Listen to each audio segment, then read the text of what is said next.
It's the JVS show. I'm Jonathan Vernon Smith. Now, here's a question for you. Whose side are you on in the gay cake court case?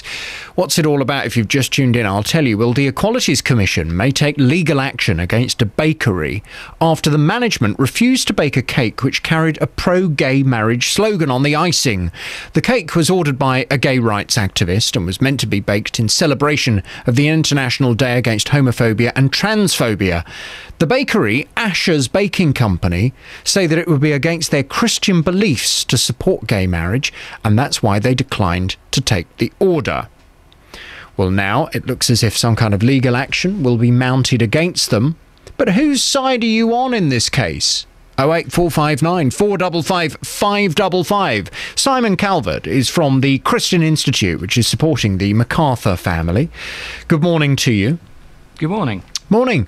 So why do you think it was acceptable for a bakery to refuse to bake this gay cause cake? I think you only have to ask the question to know the answer. Why should anybody be forced to promote a cause with which they profoundly disagree?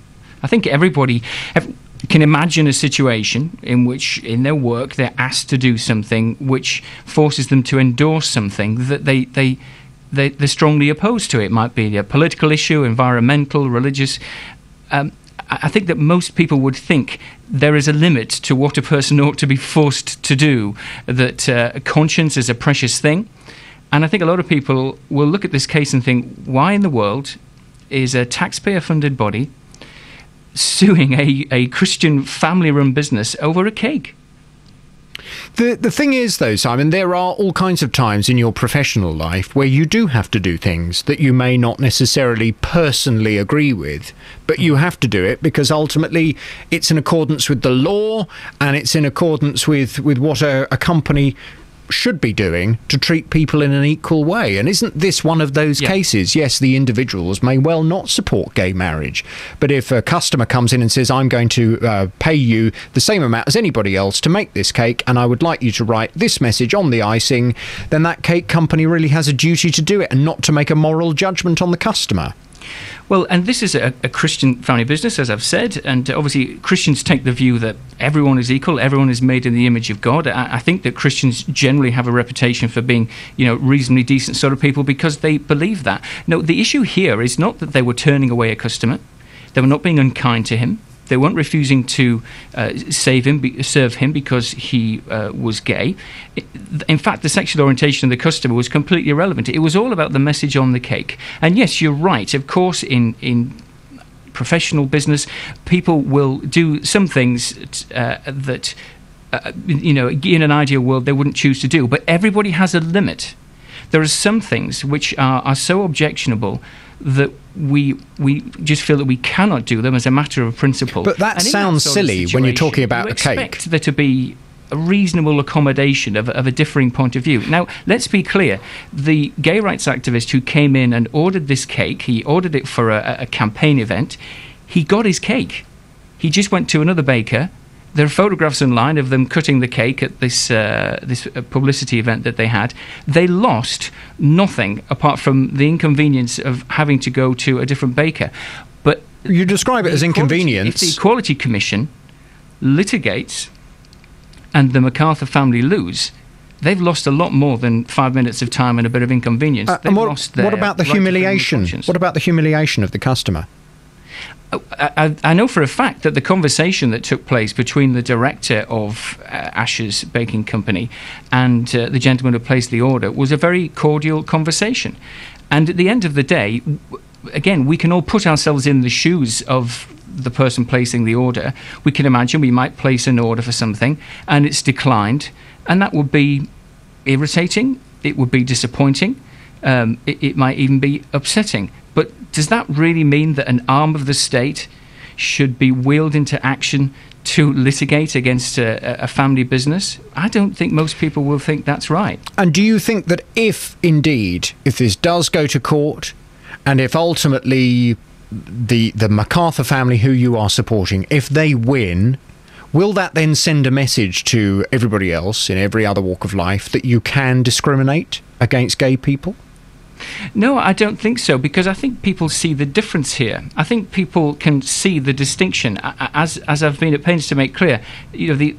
Anyone is welcome to go into Ash's Baking Company shops, whoever they are, whatever their background, and you buy their products. What nobody's entitled to do is to go in and insist that they help them to promote a particular political cause. That's the distinction. And I think that Ash's, their approach, I think, models the kind of approach that we would hope people would have, where you respect people, you respect individuals, you do your best to provide a good service to everyone, but you also have your principles, and that means there are some things that you won't do because it requires you to endorse something with which you disagree.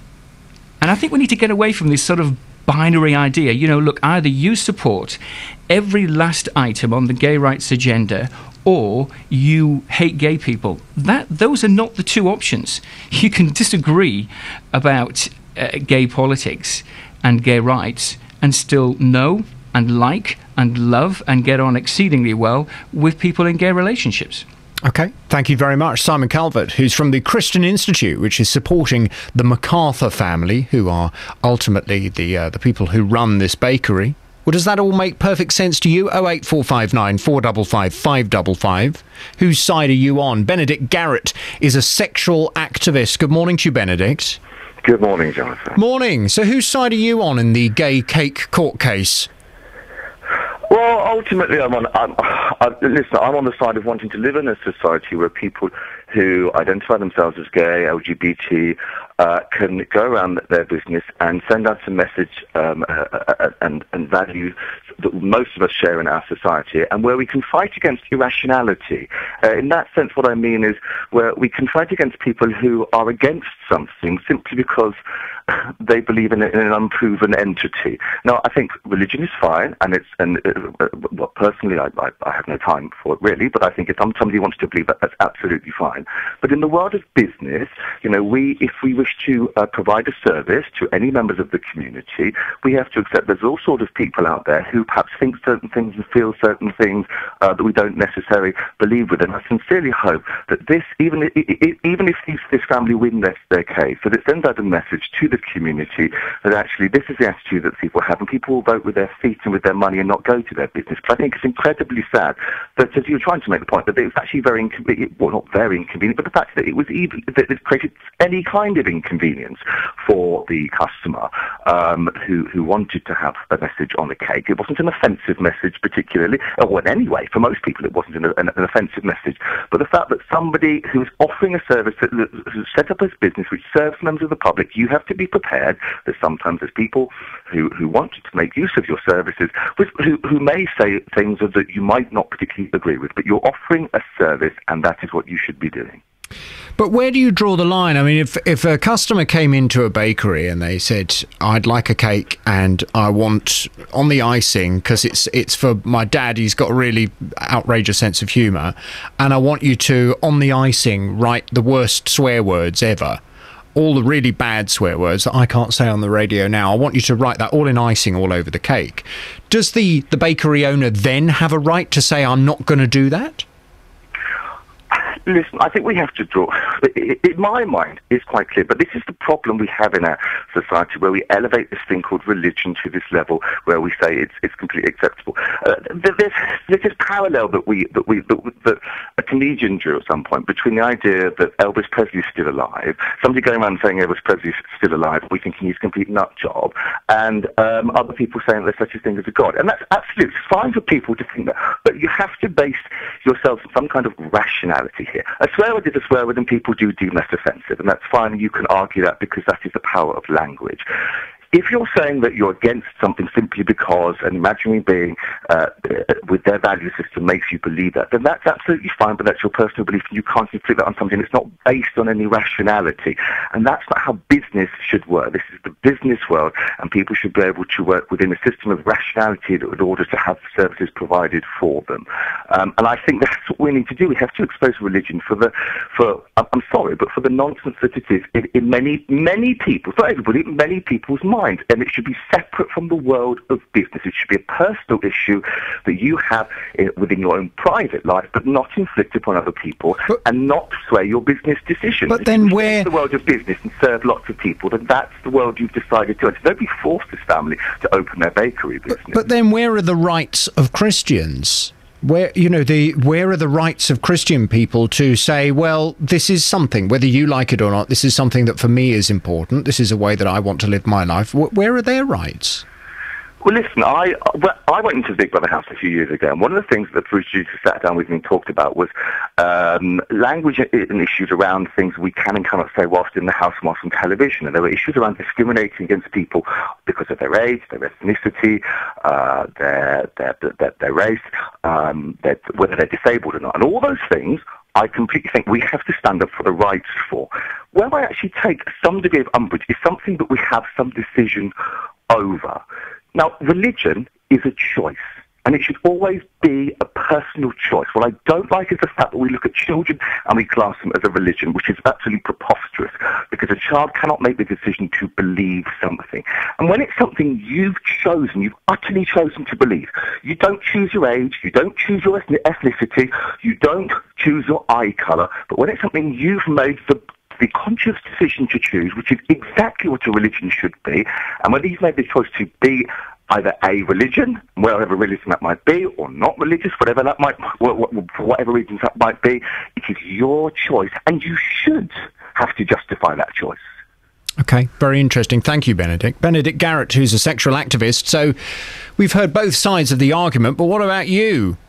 Whose side are you on in the gay cake court case? 08459 455 555. Peter's in Stansted. Hello, Peter. Good morning, Jonathan. Good morning. Whose side are you on? Well, I'll differ on sides, but I firmly believe that the people of the cake shop have every right to refuse any business. I mean, any business. I mean, a supermarket refused to not to serve me, but because of what I wanted, and it didn't. Though their rules were outside the actual law, they still said I couldn't have the stuff. So I said, "Oh, well, leave it then." People in business can refuse to serve people if they want to, even though they provide a service. They don't have to provide that service if they don't want to.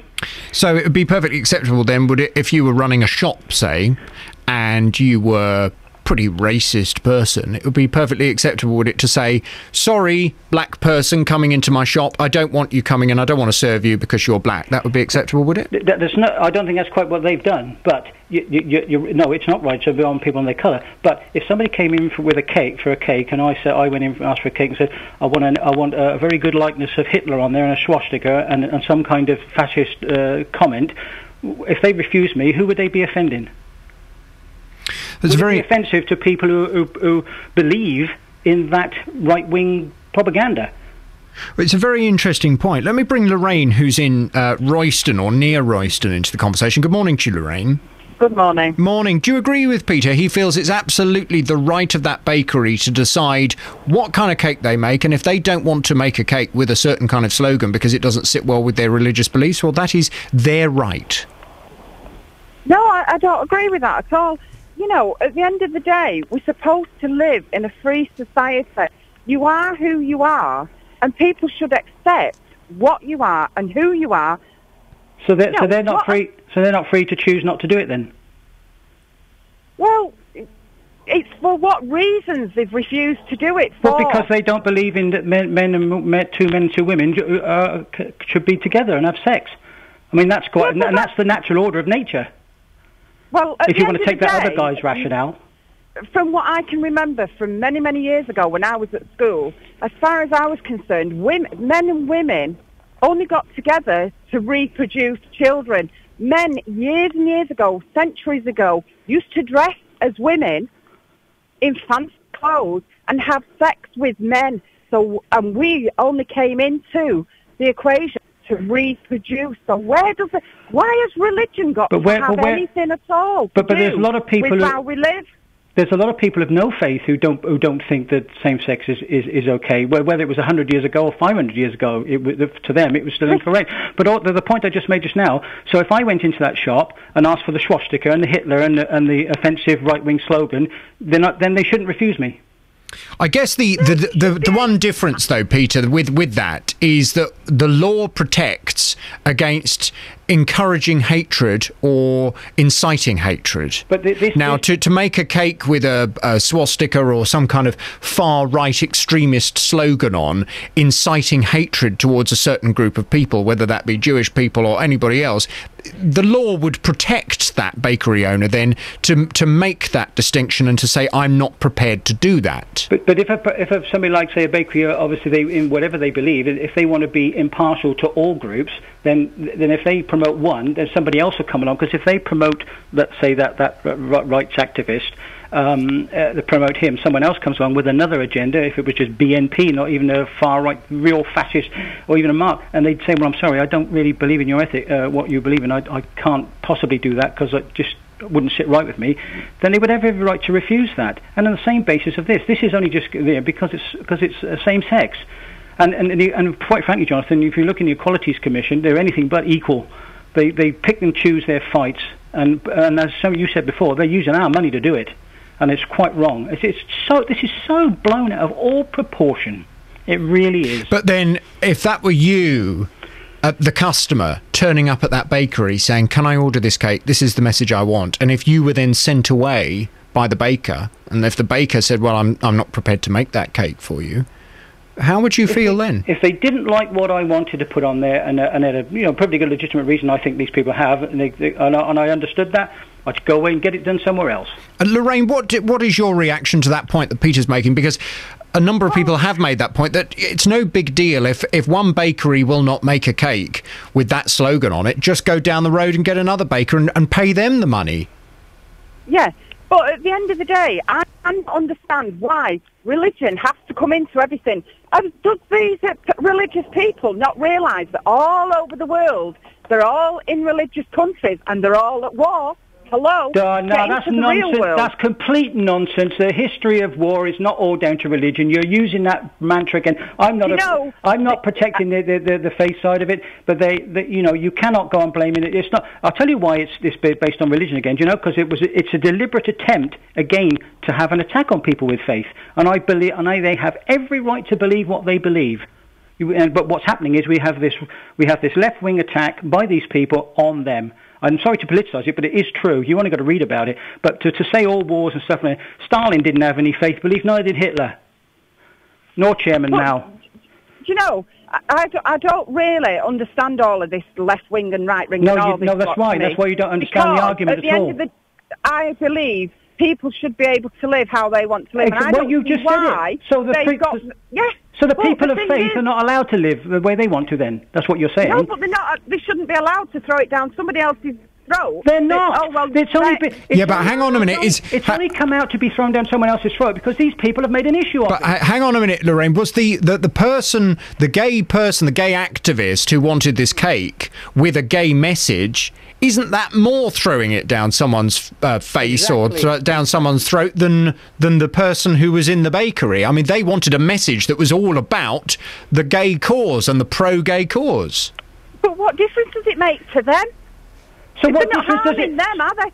It's for they're not harming. They are in a business to produce something. It's like my partner is a taxi driver. So you're saying he has got the right to say, right, these two guys, I'm sorry, once these two men have got into his taxi and they start talking effeminate or whatever, he's got the right to turn around and say, hang on a minute, I'm not taking you because you two boys together. It's bang out of order. But you're saying it's okay for them to go, like Jonathan said, for them to go into the shop and push their agenda and ram it down other people's throats, but it's not okay for the people of faith to have their agenda. No, I'm not saying. You have said that. They are asking for a service.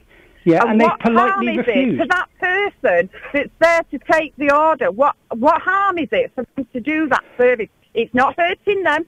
There's a lot of things I don't believe in. Exactly. So if I came but Peter, if I went to Lorraine and asked her to do something that she really strongly was against, and she refused me, I believe she has every right to refuse me. But Peter, there are all kinds of things that we have to do in our work. I mean, sometimes I'll level with you. Sometimes I have to speak to people on my programme that I don't particularly like. Absolutely, I have to be fair, and I have to give them an opportunity to have their say, even though I may be sitting here secretly hating their guts. But I have to do it because it's part of my job. Yeah. I wouldn't do it when I'm not at work. In fact, if I saw some of the people I have to speak to on my programme when I'm not at work, I cross to the other side of the road because I wouldn't even want to look at them. But I have to speak to those people, and it's all part of the fact that when you get to work, you have to leave a lot of things behind, and perhaps religion is one of them. No, no, I don't think it is, because if that's the case, then John, you have to take it all the way down the line. So well, obviously we're talking on the same-sex thing, so I'll keep it on that. But if in anything you believe, or you go to work, if you go to work a same-sex thing, and you don't leave it behind, you take it to work with you and you promote it and pushing it and all that, and you like talking to people about it and stuff like that, then that's just the same thing. So everybody should leave their thing at home. They've pushed this agenda. No, but hang on, it's different, because the gay activist was the customer. He wasn't at work. The baker was at work. Yeah. The gay activist was the customer. But any business that provides a service, right, can refuse to provide that service on a number of reasons. This one happens to be on a position of but not for reasons of prejudice. But it's not prejudice. It's their moral beliefs, and so therefore it's their beliefs that they didn't want to put that on that cake, because he just couldn't see himself. Okay. So let's go back to using me as an example then. If I said to my boss, I'm an atheist, and I'm not prepared, even though religion is the biggest subject of the day, I'm not prepared to have a religious phone-in, because I don't want to listen to religious people phoning me up. I don't want to have a conversation with them, because I just think it's stupid. I think it's all silly. Yeah. My boss would say, well, Jonathan, I don't think you're really the right person for the job. We need to get someone who is prepared to have that conversation. Why is it any different with a baker? He said you wouldn't be the right person for that job, but the point I try to make, and I back you to the hilt, you've every right to have that belief or attitude, whatever you want to call it. You've a right to that. Well, I may have the right to privately air it with my employer. I wouldn't have the right to then turn up on the radio at 9 o'clock in the morning and say, we could talk about religion, but I hate religion, so we're not going to. So this morning I'm going to talk about smoking instead. Then that's where the line would be drawn. And isn't that exactly what's happened here? This baker has taken his personal beliefs, his religious beliefs, to work with him. But also, I've got to go back to to him, the whatever slogan they were having put on there for promoting an activist agenda was promoting something. Therefore, I'll go back to the Hitler swastika thing. Even if you didn't write anything on it, just had those two symbols, would that be offensive to somebody? And if they refused to do it because it was offensive to them, just looking at it, and let's say they were Jewish or something, just to throw something else in there and say, well, I'm not doing that because I'm Jewish. They're offending that other person because it's their right to have it if they want it. But that is a signal and a symbol of hatred. It doesn't matter. This baker was asked to make a cake all about love. I mean, there's a fun. It's still somebody's right to believe what if we don't like it, that's fine. Okay, thank you very much. Very interesting, Peter and Lorraine. Let me see if I can squeeze Francesca in Pitstone in. Hello, Francesca. Oh, hi. Yeah, Davis, I was just listening, and it occurred to me, I don't know much about it, but I believe there are certain shops on the high street that you can only buy certain types of meat from. For example, halal meat. And obviously people are talking about the fact that being a business, you have to offer, anybody what they want. And I wondered why it's okay to have sort of, this bakery, because they're Christians, have sort of generated this response. But yeah, in this country, it's not. If it was fair across the board, to all beliefs, I think more people would be more accepting of it. And that is a very interesting point. Francesca, thank you very much indeed. The Equalities Commission, how equal is it? Thank you very much indeed for all of your calls. I'm so sorry to all of those of you that I didn't manage to get a chance to speak to today. It's been a very, very, very busy programme. The phone lines have gone into meltdown.